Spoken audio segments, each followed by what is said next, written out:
खडेरीको समय एक्कासी बादलले अँध्यारो मुख लगायो। सुक्खा खोलामा कमिलाहरूको शिकार यात्रा हेर्दै थिए। आकाशले गडगडाएको मात्र थियो। मुसलधारे पानी बर्सी गयो। क्षितिजमा पानीको बेल आउँदै गरेको पल। आज चुनौती दिए खोलालाई, तँ पहिले कि म पहिले।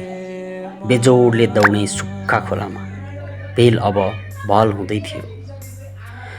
खुट्टा शीतल हुन नपाउँदै मुटु चिसो बनाइदियो खहरे बेलले। म भित्रको अहङ्कार खरानी भयो। यहाँदेखि ऊ कता दौड्यो, म कता।